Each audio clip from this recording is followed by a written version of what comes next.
Halo guys, kali ini aku mau review casing gaming keren dari DA Gaming Digital Alliance. Dan ini tipenya N30, bisa kalian lihat di bawah ya. Yuk sekarang langsung aja kita unboxing.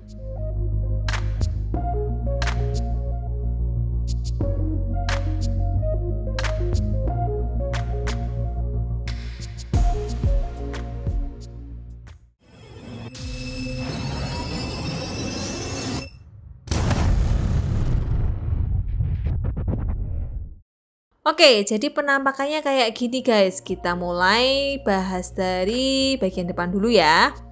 Nah, bagian depannya ini full kaca, tapi kayak cermin guys. Kayak ada kaca filmnya gitulah. Terus sisi kanannya ini ada list kecil yang kayaknya bahannya plastik sih ini.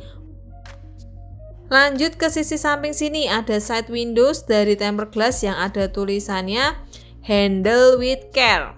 Terus ini juga ada semacam cantolan kecil buat buka. Jadi ini gak pakai baut ya bukanya, cukup ditarik aja. Duh bentar guys, ini ada stikernya di atas bawah. Nah gini ya, kayak pintu di rumahku. Ada 2 engsel. Dan ini ada magnetnya ya, lumayan kuat dan kenceng. Yang jelas gak bakalan kebuka sendirilah. Dan ini tempered glassnya bisa dilepas. Dibuka dulu, terus diangkat ke atas sampai lepas dari engselnya. Nah, ini bagian dalamnya guys. Casing ini support berbagai jenis mobo ya. Mulai dari MATX, ATX biasa sampai EATX guys. Dan ini juga bisa kalian lihat ada lubang-lubang di atas. Ini buat jalur kabel CPU atau kabel fan atas. Dan lubang yang sebelah kanan ini untuk jalur kabel 24 pin atau SATA atau USB 3. Dan di sebelah kanannya lagi ini ada 3 slot untuk fan 12 cm guys. Ini bisa juga dipasang fan 14 cm karena nggak seperti casing yang biasanya lubang intake-nya ada di depan guys. Ini bagian depannya full kaca tanpa lubang sama sekali ya. Lanjut ke bagian atas cover PSU. Di bagian depan ini ada kotakan apa, aku juga nggak tahu. Ada bautnya juga di pinggir sini, jadi mestinya bisa dibuka ya, tapi aku nggak tahu apa fungsinya. Sedangkan di bagian belakang ini ada 2 slot untuk fan 12 cm, dan ini juga ada lubang jalur kabel, bisa untuk front panel. Ada yang di ujung juga ini, bisa untuk front audio atau kabel lain yang butuh lewat bagian belakang ini. Terus ini bagian bawah tempered glass ada semacam grill, kayak lubang hawa gitu ya, tembus dari dalam keluar. Ini bisa jadi ventilasi sekaligus pemanis supaya nggak kelihatan polos. Keren juga nih.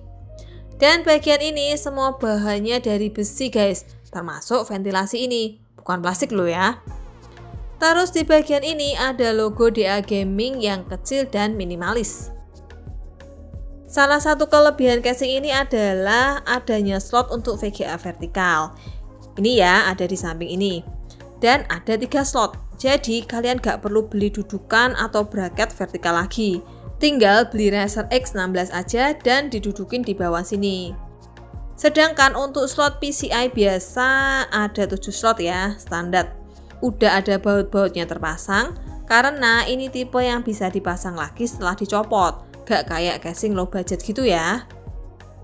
Terus untuk bagian atasnya ini ada slot untuk fan 12 cm dan bisa 14 cm juga ya.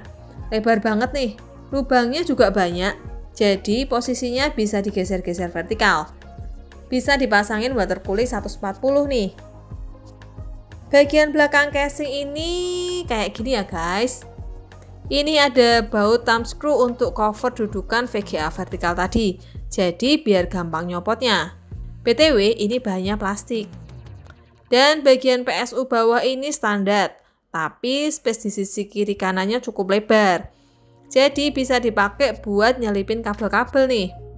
Terus untuk bagian atas mobo ini juga lebar guys space-nya. Kalian bisa lihat batas atas mobo dari kotak back panel ini. Sisanya ada lebih dari 5 cm lah. Jadi pasti bisa ya dipasangin water cooling di atas. Sekarang kita lanjut ke bagian atas. Ini full filter ya guys, dari depan ke belakang. Dan bukanya dari sini, ada tulisannya full, tinggal ditarik. Nah, ini bisa kelihatan magnetnya bukan yang full, tapi cuman bulat-bulat kecil aja di pinggir. Dudukan untuk exhaust atas ini luas banget guys, bisa dipasangin fan berbagai ukuran, mulai dari 12 cm, 14 cm, sampai 20 cm. Dengan lubang dudukan yang cukup banyak dan bisa digeser-geser. Jadi kalau kalian mau pasang water cooling 280 atau 360 di atas ini pasti bisa. Sekarang kita lihat bagian tombol-tombol front panelnya. Posisinya sederet di atas kanan ini ya. Mulai dari depan ini ada tombol power kotak, terus tombol reset kecil, dan ini ada tombol gambar lampu yang mungkin bisa dipakai buat set RGB. Padahal casing ini nggak ada RGB-nya ya. Ini ada port USB 2, ada headphone dan mic, USB lagi, dan terakhir ini ada port USB 3, 2 biji. Oke juga ya, ada 2 slot. Sayangnya port-port ini nggak ada cover atau penutupnya. Padahal posisinya di atas gini. Ya, tapi bisa beli sendiri kok. Oke, sekarang kita lanjut ke sisi samping sini. Polos dan rata tanpa gundukan. Dan ini ada lubang hawa untuk intake yang cukup lebar dari atas ke bawah. Coba aku buka dulu. Ini pakai thumb screw ya guys, bisa dibuka tanpa obeng. Dan bautnya bakal nyangkut di cover sampingnya walaupun posisi dilepas. Jadi gak bakalan hilang. Oke, ini ada filternya ya, sepanjang lubang-lubang intake. Dan ini magnetik, mantep lah. Lanjut, kita lihat bagian kabel manajemennya. Wah, ada kotak putih di dalam cover PSU ini guys. Coba kita lihat dulu ya. Isinya jelas set baut-baut buat perakit guys. Bahkan ini ada speakernya juga. Terus kita dapetin, oh ini kabel tis guys, buat ngerapiin kabel-kabel nanti. Lumayan banyak ya. Udah ini aja isinya, nggak dapat manual book, stiker, atau yang lain-lain. Sekarang kita balik ke casingnya. Bisa kalian lihat ini ada jalur kabel yang udah keisi sama kabel-kabel front panelnya. Ini dari plastik ya, modelnya kayak capitan yang bisa diangkat. Ada 3 dari atas ke bawah.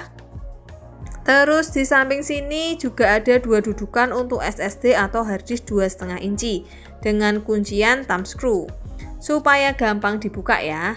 Sedangkan spesifik kabel manajemen casing ini benar-benar lebar ya guys. Bisa dilihat dari jarak antara plat dudukan mobo dengan batas cover samping. Ini kayaknya 2 cm lebih ya. Jadi nggak perlu khawatir kabel kejepit atau cover samping yang susah ditutup. Bagian dalam cover PSU samping ini pun kelihatan luas, dilengkapi dengan busa dudukan PSU, ada 2 di sisi kanan kiri. Dan di sisi kiri kanan PSU juga ada space untuk rapiin kabel-kabel. Sedangkan di bagian depannya ini ada dudukan buat harddisk 3,5 inci, bisa dilepas dari thumb screw ini. Kayak gini ya guys, ini dudukan buat harddisknya di sini. Terus di bagian atasnya ini juga ada dudukan untuk yang 2,5 inci buat SSD atau harddisk juga. Sayangnya untuk bagian dalam cover PSU ini bakal gak ada airflow sama sekali guys. Jadi mungkin kalian harus tambahin minimal 1 fan di atas cover PSU ini untuk nyedot hawa ke atas. Karena di casing ini nggak ada fan dari depan yang biasanya niup ke dalam area cover PSU ini ya guys. Jadi supaya ada perputaran hawa di dalam cover, paling nggak kita pasang 1 fan di atas cover ini. Nah, di sini kalian juga bisa lihat ketinggian kaki casing ini. Standar sih, nggak tinggi-tinggi amat. Coba kita lihat bagian bawahnya. Kaki-kaki casing ini bahannya plastik, tapi ada karet busa-busanya gitu ya. Jadi nggak licin dan nggak gampang kegeser-geser. Oke lah pokoknya. Terus ini juga ada filter intake PSU. Cara lepasnya tinggal digeser aja. Bahannya dari plastik dan ukurannya lumayan panjang. Biasanya kan cuma seukuran fan 12 atau 14 cm. Tapi ini emang lubang ventilasinya memanjang ke depan guys. Oke, kayaknya udah nggak ada yang bisa dibahas lagi. Yang jelas uniknya casing ini adalah full kaca di bagian depan ala-ala Lianli, tapi versi kere. Fan intake-nya pun posisinya di sisi samping. Plusnya lagi, bahan casing ini cukup tebal guys. Sekarang aku mau pasang komponen PC ke casing ini ya. Dan nanti kita lihat hasilnya.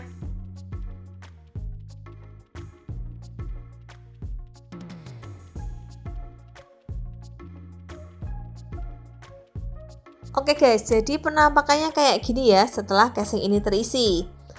Parts yang aku pakai parts standar yang mainstream. Jadi semuanya bisa terpasang dengan baik tanpa kendala dan gak ribet karena space casing ini yang luas.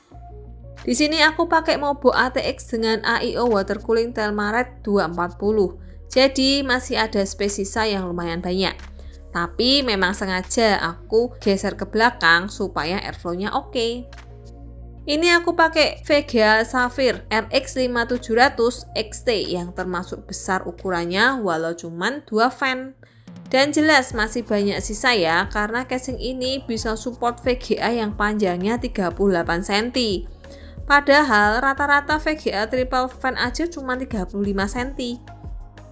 Untuk bagian belakang ini space kabel manajemennya lega banget guys. Aku nggak terlalu banyak pasang periperal, paling cuman kabel extension aja. Dan ini masih gampang banget ditutup covernya. Cuman memang ini aku sengaja tumpuk di bagian bawah kabel-kabelnya karena aku masih males iket-iket dan rapiin kabelnya. Jadi sementara ya biar gini dulu lah. Aku juga coba pasang VGA di posisi vertikal dengan dudukan yang ada di casing ini. Di bagian bawah VGA masih ada space lumayan buat Razer X16. Terus space dengan Mobo maupun tempered glass samping jelas masih jauh ya dengan VGA 2 slot ini. Oke lah, jadi gitu aja review casing DAN30 ini.